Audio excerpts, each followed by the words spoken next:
માતા પિતાથી પામે પ્રાણી દેહજી, તેહમાં આવી વસે જીવ જેહજી. ન હોય કર્તવ્ય એહનો એહજી,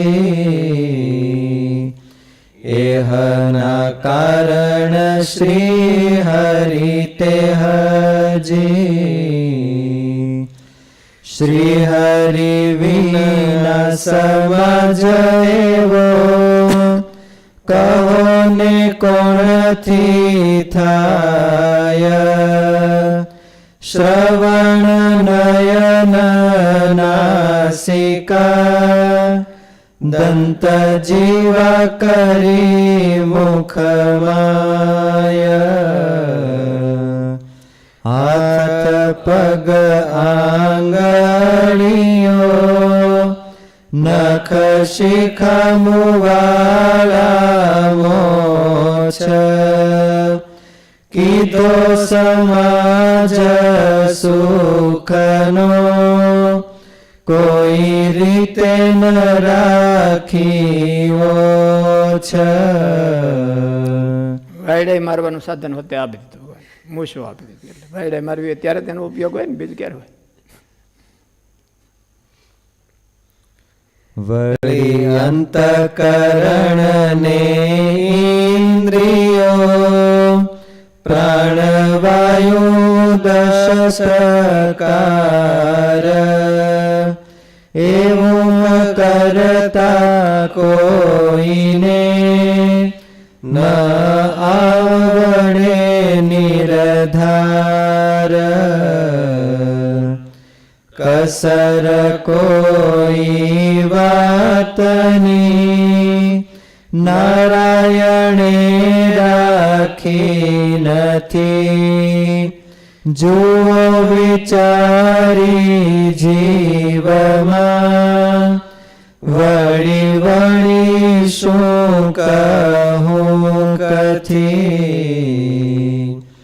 જીવ જાણે હું જોર છું, જે કરું તે કેમન થાય. પણ વિચારે આવી વાતને, તો જેમ છે મજણાય.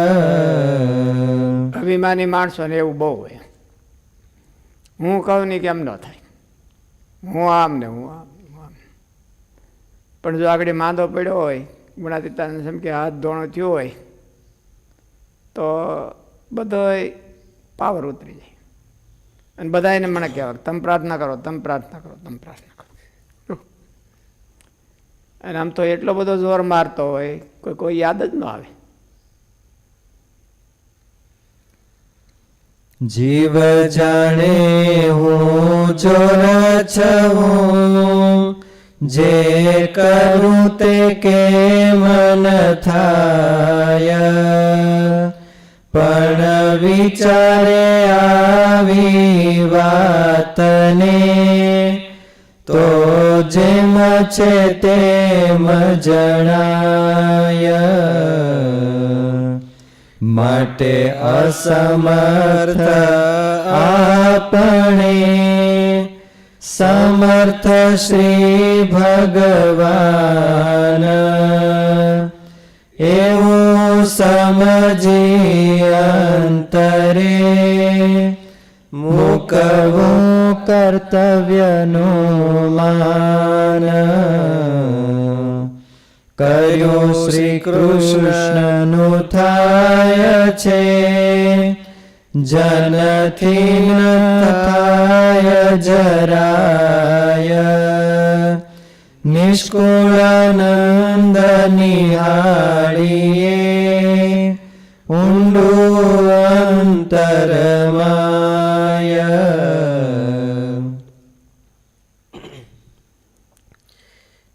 કડવું નંબર 23. માતા પિતાથી પ્રાણ ધારીને ફક્ત દેહ મળે છે, પણ તેમાં ચેતના લાવવી ચેતનને લાવવો તે તો ભગવાનનું કર્તવ્ય છે, ભગવાનની દયા છે. ભગવાન વિના મનુષ્ય દેહમાં જે સમાજ સામગ્રી આપી છે તે બીજો કોણ આપી શકે? આંખ, કાન, નાસિકા, દાંત, જીહ્વા, હાથ, હાથ પગની આંગળીઓ, નખ, વાળ, મૂછ ભગવાને બનાવ્યા છે. તે એક એકના હેતુસભર અને કિંમતી છે. કરોડો રૂપિયા આપતા એવો ને એવો સમાજ થઈ શકતો નથી. તેમાં વળી ઇન્દ્રિયો, અંતઃકરણ, પ્રાણ એની જે રચના શરીરમાં કરી છે, જેની કરામતને હજુ હજારો વૈજ્ઞાનિકો પૂરી જાણી પણ શક્યા નથી. નારાયણે આ જીવને મનુષ્ય દેહ આપીને એટલું તો આપી દીધું છે, હવે તેમાં કોઈ પ્રકારની કસર રાખી નથી. છતાં જીવને પોતાનો અહંકાર રહે છે. હું પણ છું કોઈ કામનો, હું ધારું તો શું ન થાય, વગેરે અનેક પ્રકારે અહંકારનો આશ્રય લઈને ઘમંડ કરતો ફરે છે. અમારી પાસે બધી યુક્તિઓ હોય, અમે બધું જાણીએ, બરાબર, બીજા કોઈને ખબર ન હોય, અમને ખબર હોય. આવું બધું અહંકાર કરતા હોય છે. આ જીવને મનુષ્ય દેહ આપીને એટલું તો આપી દીધું છે કે હવે તેમાં કોઈ પ્રકારની કસર રાખી નથી. છતાં જીવને પોતાનો અહંકાર રહે છે. હું પણ છું કોઈ કામનો, હું ધારું તો શું ન થાય, વગેરે અનેક પ્રકારે અહંકારનો આશ્રય લઈને ઘમંડ કરતો હોય છે. પણ ભગવાનની રચનાને, ભગવાનના વિરાટ કાર્યનો વિચાર કરે તો પોતાની અલ્પતા અને ક્ષુલ્લુકતા જેમ છે તેમ જણાઈ આવે છે. માટે ભગવાન અતિ સમર્થ છે અને આપણે અતિ અસમર્થ છીએ એવું વિચારીને પોતાને અહંકાર છોડીને મન, કર્મ, વચને ભગવાનનો આશ્રય કરવો. ધાર્યું બધું જ મહારાજનું થાય છે. જીવનું ધાર્યું કાંઈ થતું નથી. પરમાત્માને અંતરમાં ધારીને તોય જીવ પોતાનો ધાર્યું કરવા એટલા બધા વળ ખાય કે થોડો ઊંધે માથે થઈ જાય. તો ભગવાનનું ધાર્યું થાય અંતે તો. સમાજ ભગવાને આપ્યો, એમાં અહંકાર છે એ ક્યાંથી આવ્યો? એને ભગવાને જ આપ્યો. ભગવાને જ આપ્યો એમ ના, એ આણે ઊભો કર્યો. ભગવાને તો એનો ઉપયોગ કરવા માટે આપ્યો છે. ભગવાને અહંકાર એટલા માટે આપ્યો છે કે હું ભગવાનનો છું અને ભગવાનનો સેવક છું એવો અહંકાર કરવા હાટો આપ્યો છે. હું બધાય કરતાં બહુ શ્રેષ્ઠ છું એવો અહંકાર કરવા હાટો આપ્યો નથી. ઇન્દ્રિયાંતઃકરણ ભગવાને આપ્યા છે તો સદુપયોગ કરવા માટે આપ્યા છે ને, થોડો દુરુપયોગ કરવા માટે આપ્યા છે. આ તો એનો દુરુપયોગ છે. મારા જેવો કોઈ નહીં, એ તો દુરુપયોગ છે એનો. હકીકતમાં મારા જેવો કોઈ નહીં એવું હોય નહીં આ દુનિયામાં કોઈ દી. એને શેરનો હવાશેર મળી જ જાય ગમે ને. કોઈ ન પૂગે તો એને પેટ પૂગે એમ, પણ પૂગે ખરા કો, હાવ પૂગ્યા વિના ન રહે. એટલે ભગવાને ન્યાય જ બનાવ્યો છે એવો કે એને કોક ને કોક પૂગે. તેના કરતાં હાથે જ વિચારી અને ભગવાનનો આશરો કરે તો એનું કામ થાય. કોક પૂગે ત્યારે માણસ ખબાય ને બેહે, કાળ પૂગે બધે એવું થાય ત્યારે માણસ છે એટલો હોશિયાળો થઈ જાય. પણ એ કામનું નહીં, એ કોઈ કામનું નહીં અને કંઈ એના ઉપયોગમાં ન આવ્યું. અને પોતે ને પોતે જો નિર્માની થાય તો ભગવાન બહુ રાજી થાય. પોતાનામાં બધી શક્તિ હોય અને પોતે નિર્માની થાય તો ભગવાન રાજી થાય. જ્યારે પોતે પોતાના હાથ આંબે નહીં અને પછી ભગવાનને પ્રાર્થના કરે, બીજાને બધાને માણસને હોતી પ્રાર્થના કરે.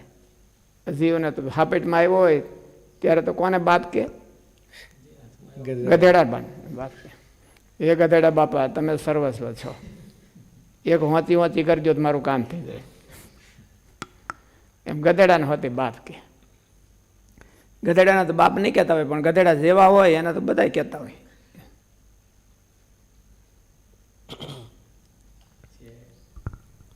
ભગવાને આ બધું જે ઇન્દ્રિયો, અંતઃકરણ ને દેહ ને બધું આપ્યું છે એ મોટો ઉપકાર કર્યો એમ સ્વામીએ કીધું છે ભગવાને.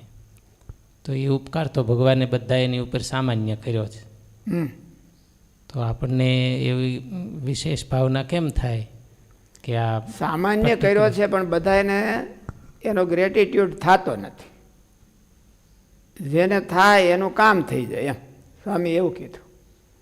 ભગવાને તો બધાને કોઈ પક્ષપાત કર્યો જ નથી, બધાને હરખું આપી દીધું છે. કોકનામાં ઓછી વધારે બુદ્ધિ હોય તો શું થયું? ભગવાને તો આપી નથી, અને પોતે કેળવી છે એવી રીતે. એણે એવી બુદ્ધિ મિનિંગલેસ વાપરીને એવી કરી નાખીશ. ભગવાને કાંઈ એને એવી નથી આપી, આણે બગાડી નાખીશ પોતાની બુદ્ધિ, પોતે બગાડીશ. ખામીઓ બધી છે એ પોતાના કરતૂતના પરિણામ છે, અને પ્લસ છે એ બધાય ભગવાનની દેનનું પરિણામ છે. ભગવાને તો એકદમ ફૂલ ધાર ને ફૂલ શક્તિવાળો બધા આપ્યા હતા. બુદ્ધિ ઇન્દ્રિય મન પ્રાણાન જનાનામ અસૃજત પ્રભુ. ભગવાને બધાએ એવા પૂરી કેપેસિટી ભરીને આપ્યા હતા, પણ આણે એનો દુરુપયોગ કરી અને ખરાબ કરી નાખ્યા છે. એટલે પછી એને એમ થાય મને ઓલાને મળ્યું એ મને નથી મળ્યું.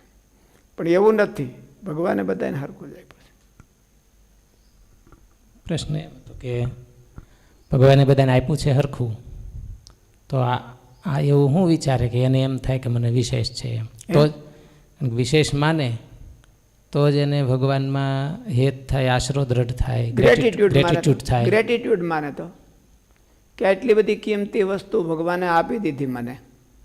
અત્યારે આ કિડનીઓ વેચાય છે, હૃદય ઓલું ટ્રાન્સપ્લાન્ટ થાય છે, એ બધા એની કિંમત કેટલી બધી છે. એક શ્વાસની કેટલી બધી કિંમત છે. ભગવાન આને મફત આપી દીધું છે. તો એટલો ગ્રેટિટ્યૂડ નથી થતો એને કે મને ભગવાને આપ્યું છે તો મારે કાંઈક ભગવાન માટે કરવું જોઈએ. એવો ગ્રેટિટ્યૂડ નથી થતો. એટલે બોલી ગયો છે, મૂર્ખાઈ છે. એને વધારે ઓલા શબ્દમાં કહો તો નિમક હરામ છે. એને નિમક હરામ જ કહેવાય ને. જેને દીધું એને યાદ ન કરે તો એને નિમક હરામ કહેવાય.